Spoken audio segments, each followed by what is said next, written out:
Olá pessoal, boa noite, tudo bom? Então, vamos continuar dando seguimento ao nosso projeto, A Ciência de Ficar Rico.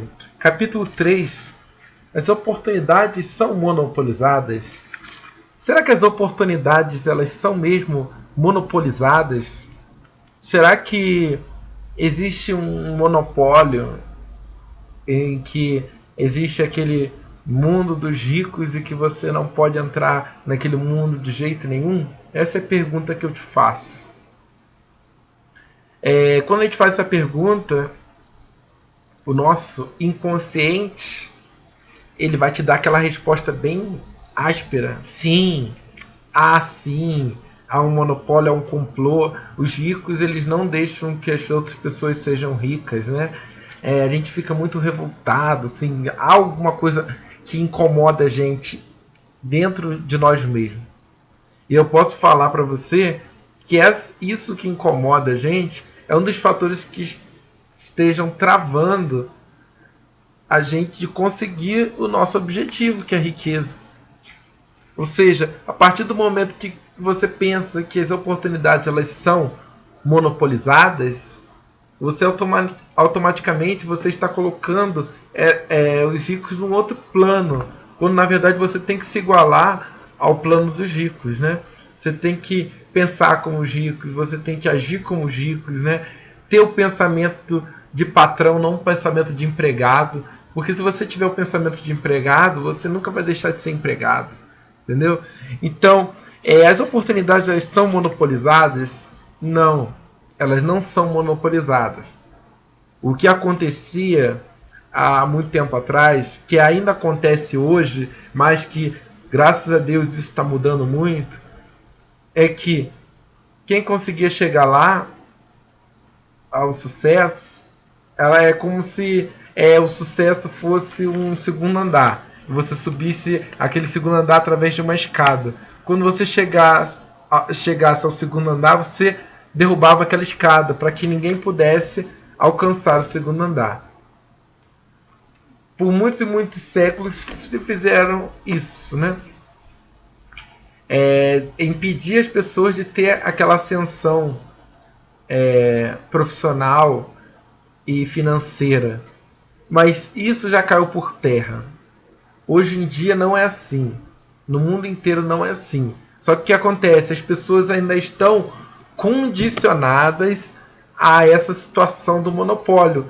E não só condicionadas. O que é pior. Agora, o que é pior? Preste muita atenção. Condicionadas a pensar assim. Conformadas a pensar assim. Ou seja, a pessoa ela anda num bairro de classe média alta, classe AAA, um bairro de milionários, e ela ao andar por ali, ela se incomoda, ela pensa assim, pô, como é que o cara conseguiu ter uma casa dessa? Deve ter roubado pra caramba. Por que eu não tenho, não tô nesse bairro? Ou seja, você mesmo, ou você se revolta, ou você se conforma, a vida é assim mesmo. Uns são ricos, outros são pobres, entendeu?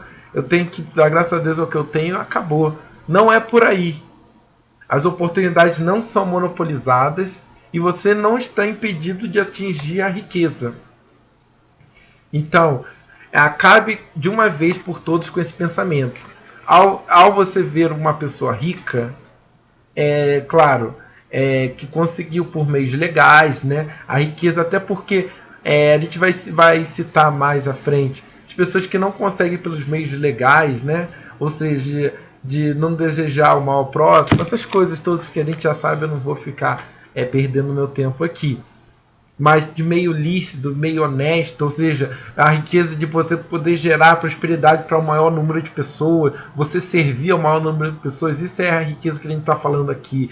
É você ser útil à sociedade. O rico, o verdadeiro rico, o verdadeiro próspero, ele é rico, ele é útil à sociedade. Ele serve ao maior número de pessoas, ele emprega o maior número de pessoas, ele faz milhares de pessoas felizes. É essa riqueza que a gente está falando. É a riqueza, a melhor maneira de você enriquecer, a melhor maneira de você deixar todas as pessoas à sua volta felizes é você enriquecendo, Porque às vezes a gente passa muito tempo pensando assim, eu poderia ajudar fulano, ciclano. Então, não, a melhor maneira de você ajudar fulano e ciclano é você enriquecendo, você vai poder ajudar todo mundo. E você não vai poder, você não precisa dar o peixe, você dá a vara de pescar, a pessoa vai, você tem que ensinar a pessoa a pescar, porque você ensinando essa pessoa a pescar, ela nunca vai depender do seu peixe. É isso que a gente tem que pensar. Então, as oportunidades em nenhum momento elas são monopolizadas. Em nenhum momento existe essa separação, mas o que existe é esse condicionamento. Muitos ricos não querem passar a fórmula do sucesso.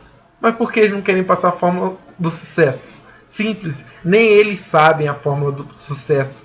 A maioria deles atingiram o sucesso empiricamente. A maioria delas atingiram o sucesso acidentalmente. Que quem atingiu o sucesso da forma proposital, ela tem um maior orgulho de falar da história dela, de saber como ela conseguiu atingir o objetivo, quais foram os caminhos que ela utilizou.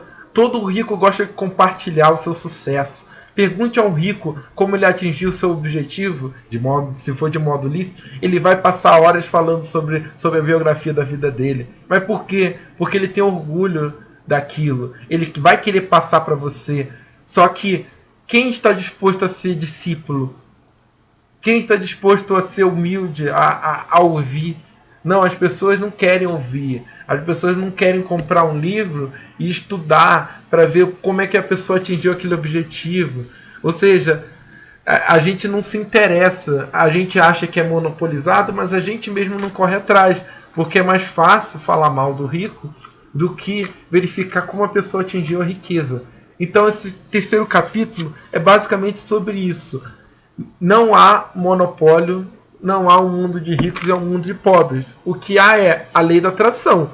Se você é rico, você naturalmente, invariavelmente, você vai ter que conviver com pessoas ricas. Em algum momento você vai ter que trocar o seu carro que está dando problema por um carro melhor, isso é óbvio. Você vai trocar sua camisa que dura uma lavagem por uma camisa que dura 10 anos. Por quê? Porque a malha é melhor. Ou seja, isso não é segregação. Isso é atração.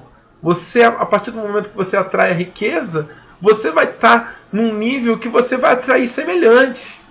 Ou seja, o rico, ele não vai andar eternamente com o pobre, até porque ele não vai ter mais assunto com o pobre, ele não vai ter mais aquela convivência com o pobre se o pobre não evoluir. Como é que ele vai conseguir ser um amigo de uma pessoa se ele não tem com o que conversar?